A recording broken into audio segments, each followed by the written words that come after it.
Assalamualaikum warahmatullahi wabarakatuh. Selamat datang kembali di channel Narasi Misteri. Di cerita kali ini kita akan menyimak kisah kelam tentang seorang istri bernama Noni yang harus menelan pil pahit dalam rumah tangganya. Apa jadinya jika senyuman manis dari seorang ibu mertua ternyata hanyalah topeng untuk menutupi rencana yang sangat licik? Noni tiba-tiba saja menjadi korban dari sebuah skenario fitnah keji yang sengaja dirancang untuk menghancurkan harga diri dan menyingkirkannya dari rumah secara paksa. Namun tangis dan air mata Noni ternyata membangkitkan amarah luar biasa dari sang ayah. Rasa sakit hati seorang bapak yang tidak rela anak gadisnya diinjak-injak akhirnya berujung pada sebuah keputusan nekat.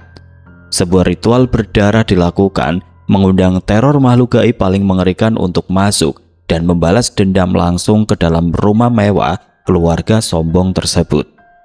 Teror mencekam seperti apa yang akhirnya menghantui keluarga itu tanpa henti? Pastikan kalian menyimak ceritanya sampai habis. Sebelum kita mulai, jangan lupa untuk klik tombol subscribe dan nyalakan lonceng notifikasinya agar terus update dengan kisah-kisah terbaru dari kami. Dan tanpa berlama-lama lagi, langsung saja kita mulai ceritanya.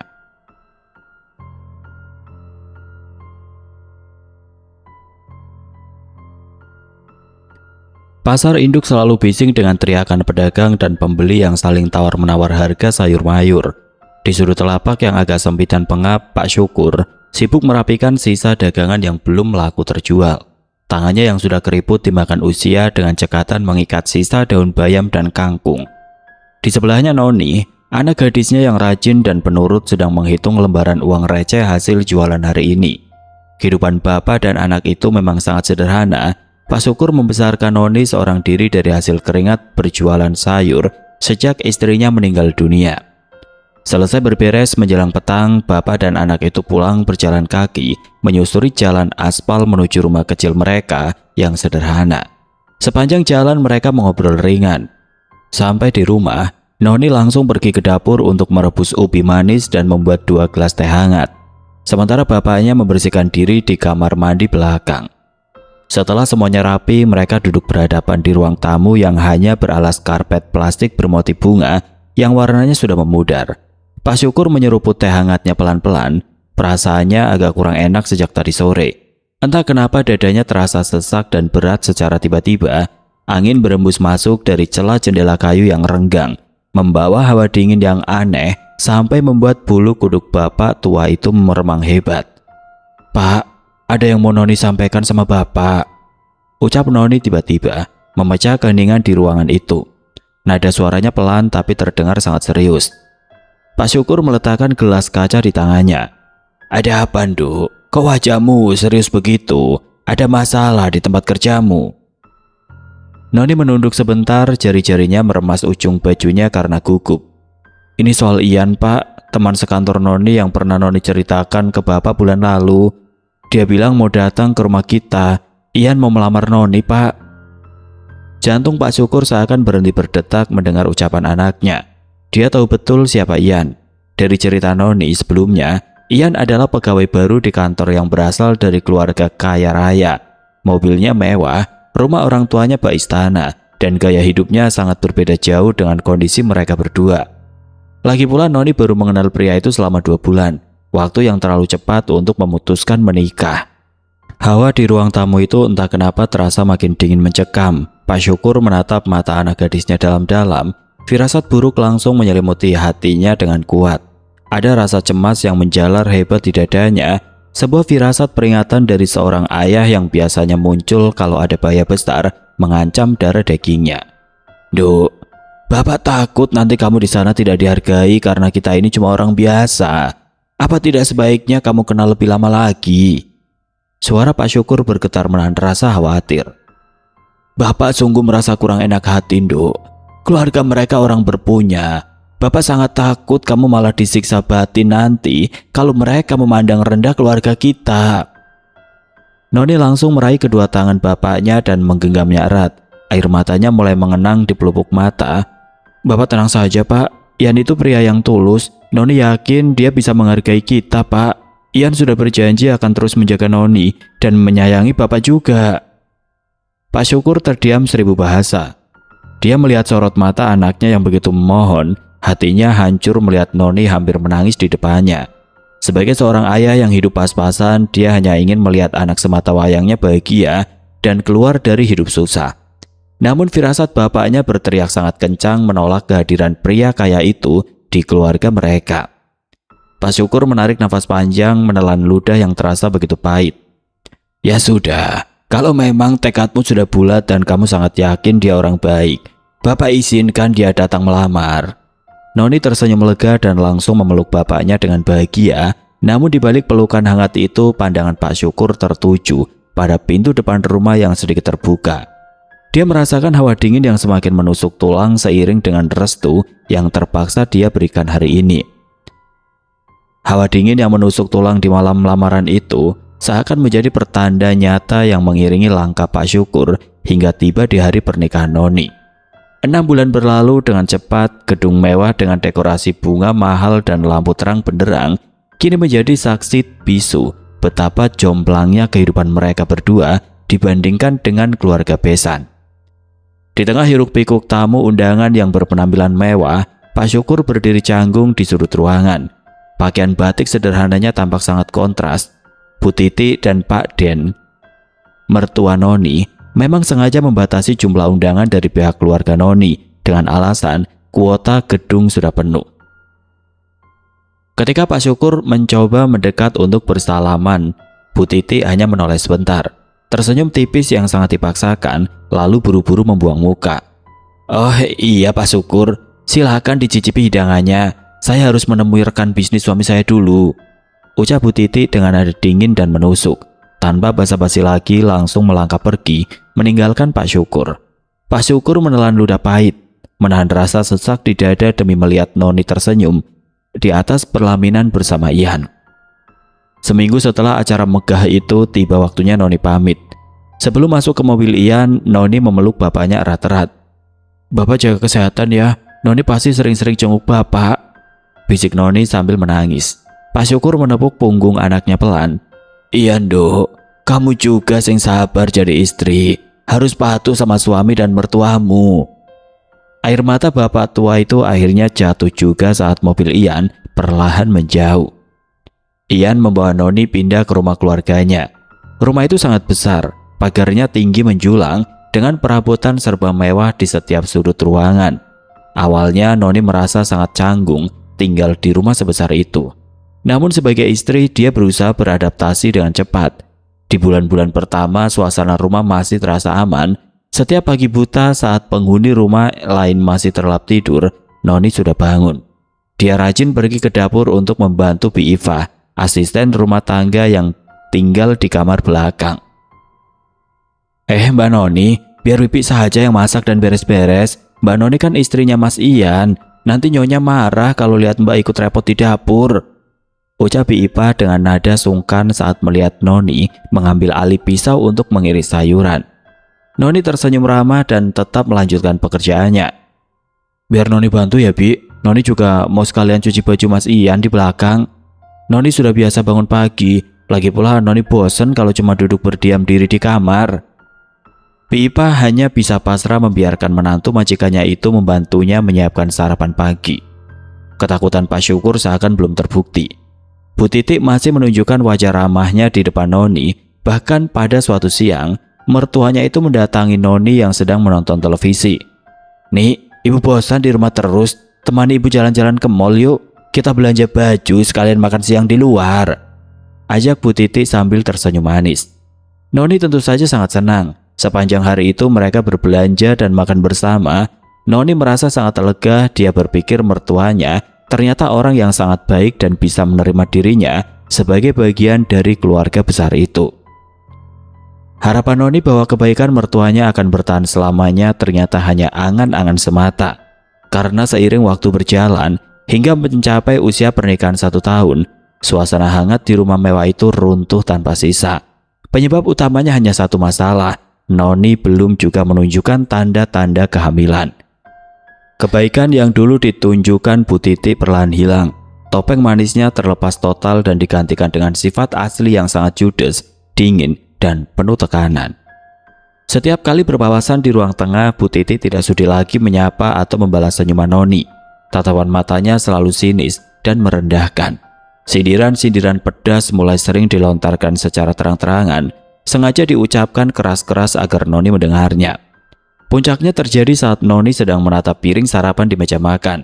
Bu Titi menarik kursi dengan kasar, menatap Noni tajam, lalu berucap dengan nada meremehkan. "Kamu ini rajin masak sama nyuci baju tiap hari buat apa? Kalau perutmu masih kempes terus. Ibu ini butuh cucu untuk meneruskan nama keluarga, bukan butuh tambahan pembantu. Kalau anak saya cuma mau cari orang buat beres-beres rumah, mending bayar orang lain saja. Kamu pikir anak saya nikah sama kamu buat apa? Buat dikasihani?" Ketus Bu Titi sambil membanting sendok ke piring. Noni yang sedang menuangkan teh hangat langsung terdiam kaku. Tangannya bergetar menahan perasaannya yang hancur berkeping-keping. Dia melirik Ian yang sedang duduk di kursi seberang. Sangat berharap suaminya itu mau membuka mulut untuk membela, tapi Ian malah asik mengaduk makanannya, pura-pura tuli dan membiarkan istrinya dihina habis-habisan oleh ibunya. Ian nyatanya sudah terlalu banyak dicekoki omongan ibunya setiap hari. Bukannya menjadi pelindung bagi istrinya, Ian pelan-pelan ikut berubah. Pria yang dulu sangat perhatian kini menjelma menjadi suami yang sangat perhitungan dan pelit. Noni tidak pernah lagi diajak pergi keluar rumah sekedar untuk jalan-jalan sore atau mencari udara segar. Seluruh uang hasil kerja Ian diserahkan kepada ibunya, sementara Noni hanya diberi jatah uang yang sangat minim. Pernah suatu malam di dalam kamar, Noni memberanikan diri meminta haknya dengan suara memelas. "Mas, bulan ini boleh aku minta uang lebih sedikit? Bajuku sudah pada kusam, dasterku juga sudah banyak yang sobek. Aku malu kalau kebetulan ada kerabatmu yang datang ke rumah," ucap Noni sambil menunduk. Ian langsung melempar ponselnya ke kasur dan menatap Noni dengan raut wajah kesal. "Buat apa kamu beli baju baru? Kamu kan di rumah terus, gak pernah pergi kemana-mana. Pakai saja baju yang ada di lemarimu itu. Jangan boros jadi perempuan. Uangku itu banyak dipakai buat urusan yang jauh lebih penting. Kamu harusnya ngerti kondisi suamimu," bentak Ian tanpa ampun. Bentakan itu membuat Noni langsung bungkam. Dia menelan ludah pahit dan menahan tangisnya dalam diam. Sehari-hari di dalam rumah yang megah bak istana itu, Noni hanya berjalan ke sana kemari mengenakan daster kusam yang warnanya sudah memudar. Tubuhnya makin kurus karena beban pikiran, sementara tekanan batin yang dialaminya terus menumpuk hari demi hari. Tekanan batin yang terus menumpuk hari demi hari itu akhirnya mencapai batasnya pada suatu siang yang terasa begitu panjang bagi Noni. Hari itu Bu Titi sedang mengadakan acara arisan rutin di rumah mewahnya. Suara tawa dan obrolan ibu-ibu sosialita yang memakai baju mahal serta perhiasan mencolok terdengar sangat ramai dari arah ruang tamu. Bau parfum berkelas tercium kuat sampai ke area dapur, tempat Noni sedang sibuk membantu Bi Ipa menyusun kue-kue kecil di atas piring saji. Di tengah kesibukan menata makanan itu terdengar suara Bu Titi memanggil keras dari depan. Noni segera mengambil nampan besar berisi gelas-gelas minuman dingin dan mangkuk cemilan, lalu berjalan perlahan menuju ruang tamu. Noni melangkah dengan perasaan sangat ragu karena dia hanya mengenakan daster rumahan yang warnanya sudah pudar dan terlihat kusam.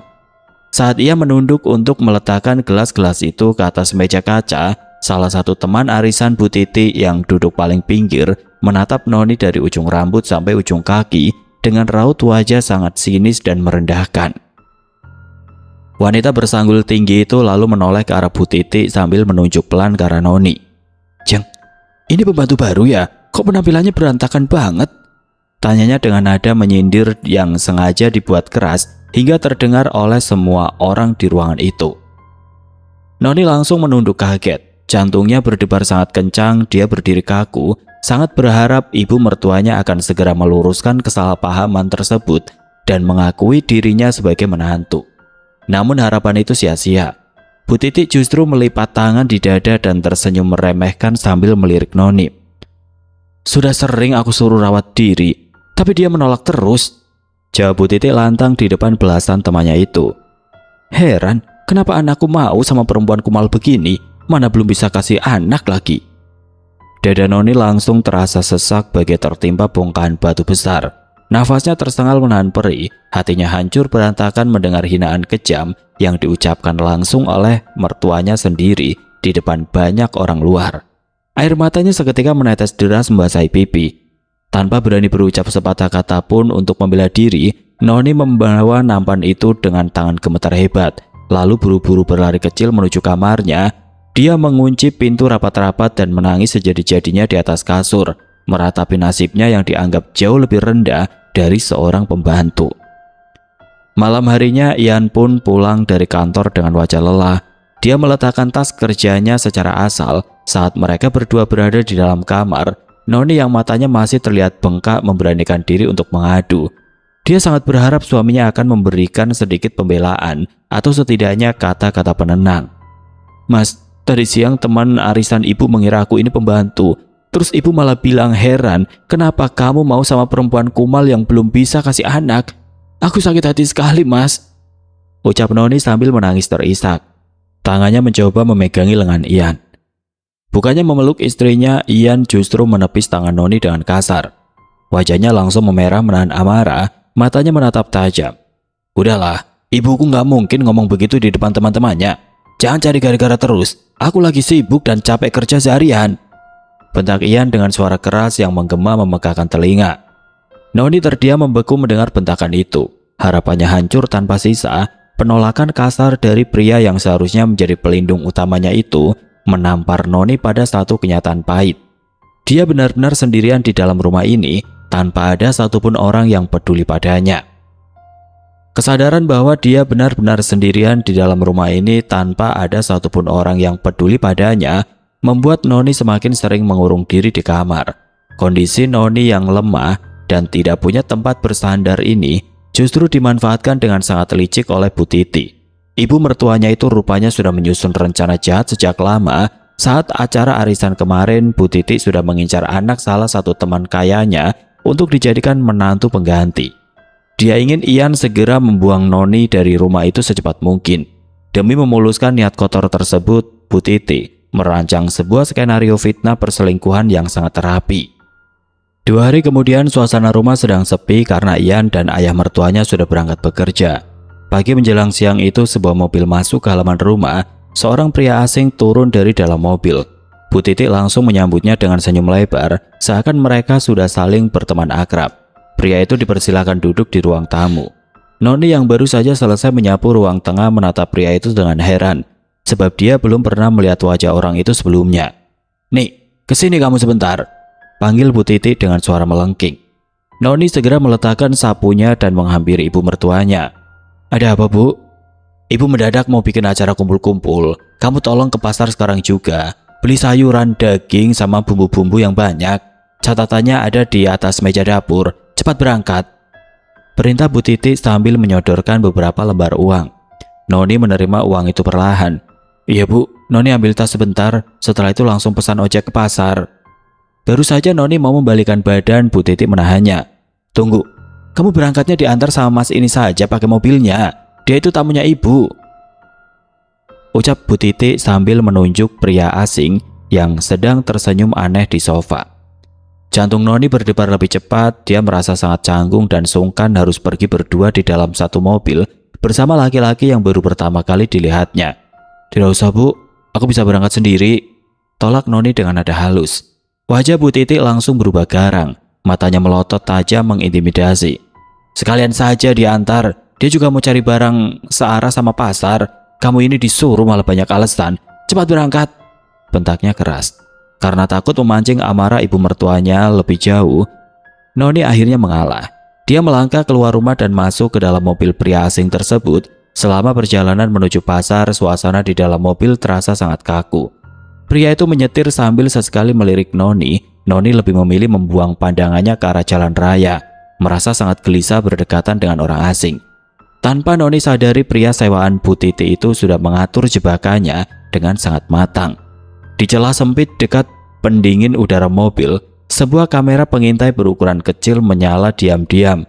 Saat laju mobil melambat, pria itu sengaja mencondongkan badannya ke arah Noni, berpura-pura mencari sesuatu di laci bawah. Kamera itu mengambil banyak gambar dari sudut belakang. Hasil foto tersebut memperlihatkan tubuh mereka berdua sangat rapat, seolah-olah sedang bermesraan. Sementara wajah pria itu sengaja tidak diperlihatkan sama sekali ke arah lensa. Keesokan harinya, hasil foto jebakan itu langsung dimanfaatkan oleh Bu Titi untuk mengeksekusi rencana jahatnya. Pagi itu suasana rumah kebetulan sedang sangat sepi lantaran Bi Ipa baru saja pamit pulang kampung selama beberapa hari. Noni yang baru saja selesai mengepel lantai dan menyapu seluruh ruangan memilih merebahkan badannya sejenak di dalam kamar karena kelelahan.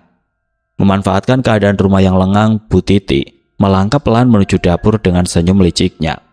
Di dapur, wanita parubaya itu mulai mengacak-ngacak semuanya. Dia sengaja menjatuhkan wajan, menyebarkan sisa potongan sayur ke lantai, dan menumpuk piring kotor bekas makan malam di bak cuci.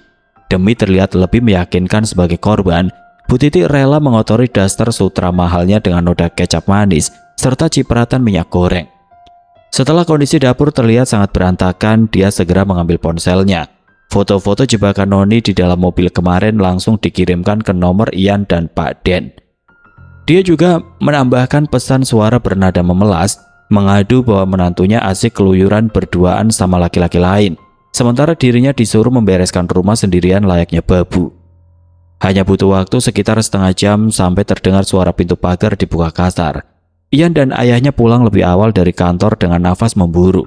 Begitu melangkah masuk ke area dapur, darah Ian mendidih hebat melihat ibunya sedang menangis sesegukan sambil mencuci piring di tengah kekacauan itu. Pak Den pun ikut menggelengkan kepalanya melihat pemandangan tersebut. Amarah Ian memuncak, dia melangkah lebar menuju kamar Noni. Brak! Pintu kamar Noni didobrak dengan sangat keras sampai gagangnya nyaris terlepas. Noni yang sedang duduk bersandar di pinggir kasur terlonjak kaget. Belum sempat dia membuka mulut untuk bertanya, Ian sudah mencengkeram pergelangan tangannya dengan sangat kasar. Tubuh Noni ditarik dan diseret paksa keluar kamar menuju ruang tengah. Noni merintih kesakitan karena cengkeraman suaminya itu terasa sangat menyakitkan. Sesampainya di ruang tengah, Ian langsung menghempaskan tubuh Noni ke lantai hingga lututnya membentur keramik. Ian menatap istrinya dengan raut wajah merah padam, urat lehernya sampai menonjol keluar. Tega kamu ya? Kamu jadikan ibuku pembantu dan kamu asik selingkuh di luar. Lihat foto ini. Bentak Ian dengan suara menggelegar, tangannya melempar ponsel tepat ke pangkuan Noni. Noni mengambil ponsel itu dengan tangan gemetar, matanya membelalak kaget saat melihat gambar dirinya sedang berdekatan dengan pria asing kemarin. Jantungnya berdetak kencang, dia akhirnya sadar kalau ibu mertuanya sengaja menjebaknya sejak awal. Noni langsung bersimpu memegangi ujung celana Ian. Air matanya pecah seketika. Demi Allah mas, aku dijebak. Aku tidak pernah selingkuh. Ibu yang maksa aku pergi sama laki-laki itu ke pasar. Teriak Noni histeris memohon agar suaminya mau mendengar kebenarannya. Bu Titi yang berdiri di belakang Ian membuang muka, berpura-pura mengusap air mata. Melihat ibunya bersedih, Ian semakin gelap mata. Dia menepis tangan Noni dengan kasar. Alasan, buktinya sudah jelas di depan mata. Mulai sekarang aku talak kamu. Bawa barangmu dan pergi dari rumah ini sekarang juga. Usir Ian tanpa ada rasa belas kasihan sedikit pun. Mendengar kata talak terucap, dunia Noni terasa hancur lebur. Tangisannya makin kencang menggema di ruangan itu, tapi semua orang di sana menutup telinga. Dengan langkah gontai dan air mata yang terus mengalir deras, Noni masuk kembali ke kamar untuk memasukkan baju-bajunya ke dalam tas. Sore itu juga Noni melangkah keluar dari pagar rumah mewah tersebut, naik ke atas motor ojek pesanannya, sambil membawa luka batin yang sangat dalam sepanjang perjalanan pulang ke rumah bapaknya. Perjalanan pulang yang diiringi derai air mata itu akhirnya berakhir saat ojek yang ditumpangi Noni berhenti tepat di depan rumah bapaknya. Noni turun dengan langkah gontai, membawa tas kain berisi pakaian seadanya. Pak Syukur yang kebetulan sedang duduk di teras langsung berdiri kaget melihat kondisi anak gadisnya yang berantakan dengan mata sangat bengkak. Begitu sampai di depan pintu, Noni langsung memeluk bapaknya erat-erat sambil menangis terseduh-seduh. Di ruang tamu yang sempit itu, Noni menumpahkan semua rasa perihnya.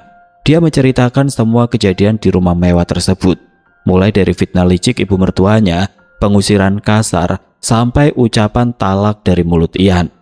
Hati Pak Syukur hancur lebur mendengar setiap kata yang keluar dari mulut putrinya. Rasa sedihnya dengan cepat berubah menjadi amarah yang mendidih. Darahnya berdesir hebat. Firasat buruk yang dulu sempat dia rasakan kini benar-benar terbukti. Kesombongan keluarga besarnya sudah menghancurkan mental anak sematawayangnya. Akal sehat bapak tua itu langsung tertutup dendam kesumat. Bapak ndak rela kamu disiksa sampai begini, Dok. Orang-orang sombong itu harus merasakan sakit yang sama.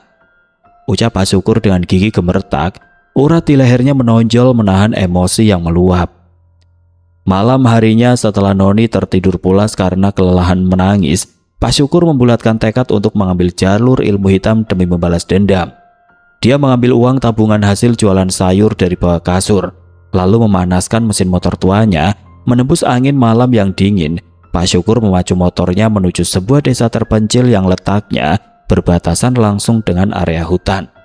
Tujuannya adalah kediaman Mbah Sirot, seorang dukun santet yang jasanya sering dipakai diam-diam oleh warga sekitar. Sesampainya di sana, Pak Syukur mengetuk pintu rumah Mbah Sirot. Pria tua berwajah sangar itu menyuruhnya masuk. Pak Syukur langsung mengeluarkan selembar foto pernikahan Noni yang menampakkan jelas wajah Ian, Bu Titi, dan Pak Din. Dia meletakkan foto itu di atas tikar pandan bersama tumpukan uang tunai sebesar 2,5 juta rupiah. Tolong bikin mereka semua hancur berkeping-keping, Mbah. Saya mau mereka menderita, pinta Pak Syukur dengan nada suara yang sangat dingin dan penuh kebencian. Mbah Sirot mengangguk pelan, tangannya mengambil uang dan foto tersebut. Proses ritual langsung dimulai saat itu juga. Mbah Sirot membakar kemenyan di atas tungku tanah liat, menghasilkan kepulan asap tebal yang menguar ke sudut ruangan. Pak Syukur duduk bersila menatap lurus ke depan, melihat proses gaib itu secara langsung. Mbah Sirot kemudian mengambil sebuah boneka pocongan kecil yang diikat kencang. Mulut dukun itu berkomat-kamit merapal mantra dengan suara berat yang menggetarkan dada. Tangannya lalu meraih sebuah paku besi tajam dan langsung menusuk-nusukkan paku itu ke tubuh boneka pocongan tersebut berulang kali. Hal mengerikan terjadi di depan mata Pak Syukur. Dari lubang tusukan di boneka itu memancar cairan darah kental yang mengalir deras. Bau busuk bangkai yang teramat sangat menyengat hidung seketika memenuhi ruangan. Pak Syukur tersenyum puas melihat darah kental itu menetes membasahi wajah Ian di lembaran foto. Serangan balas dendam itu sudah resmi dimulai. Malam itu juga malapetaka mengerikan langsung menghantam rumah keluarga Ian tanpa ampun. Tubuh Ian, Bu Titi, dan Pak Din mendadak dipenuhi bintik-bintik merah. Kulit mereka terasa sangat gatal luar biasa. Mereka berteriak-teriak sambil terus menggaruk kulit sampai terkelupas dan berdarah-darah. Parahnya lagi, tubuh mereka mengeluarkan bau bangkai busuk yang sangat menyengat hidung. Dokter rumah sakit manapun angkat tangan karena bingung dengan penyakit aneh tersebut. Sampai-sampai para tetangga memilih menjauh karena jijik mencium baunya. Malam berikutnya Ian berjalan gontai menuju kamar mandi. Tiba-tiba terdengar suara ketukan keras dari bagian dalam.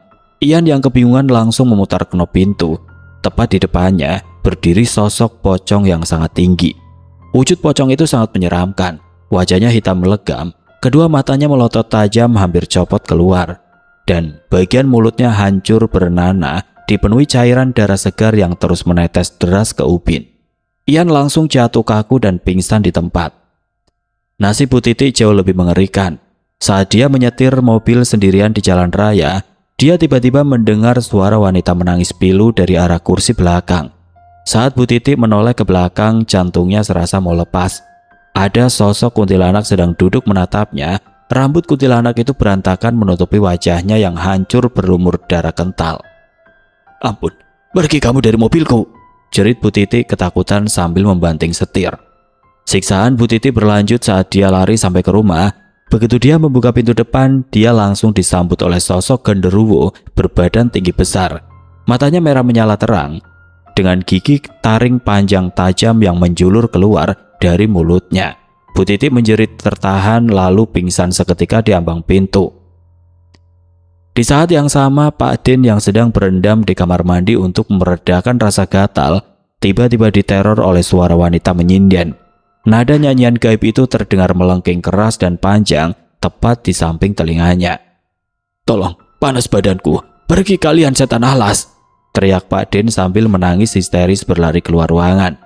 Akibat rasa gatal berdarah, bau busuk bangkai, dan teror hantu kiriman yang datang bergantian setiap malam, akal sehat mereka bertiga akhirnya hancur lebur.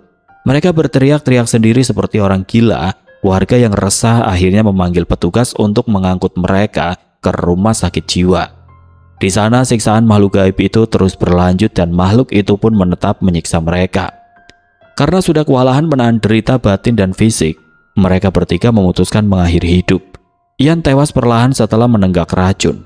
Bu Titik mati gantung diri menggunakan kain di dalam kamarnya, sedangkan Pak Din kabur ke jalan raya lalu menabrakkan badannya ke arah truk yang sedang melaju kencang. Kabar tewasnya keluarga sombong itu sampai ke telinga Pak Syukur. Bapak tua itu tersenyum lega, dendam kesumatnya sudah terbayar lunas. Di sisi lain, Noni perlahan mulai bangkit menata hatinya.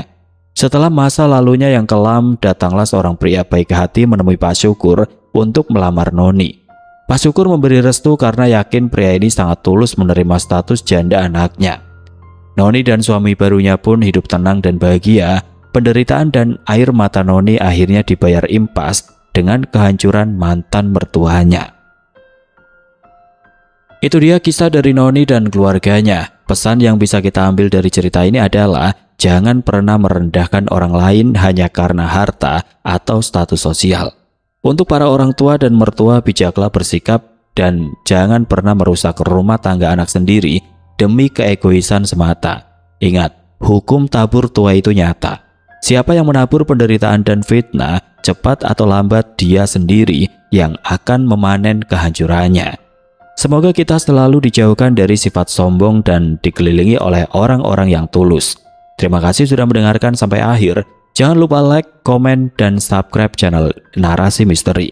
Sampai jumpa di kisah-kisah berikutnya. Wassalamualaikum warahmatullahi wabarakatuh.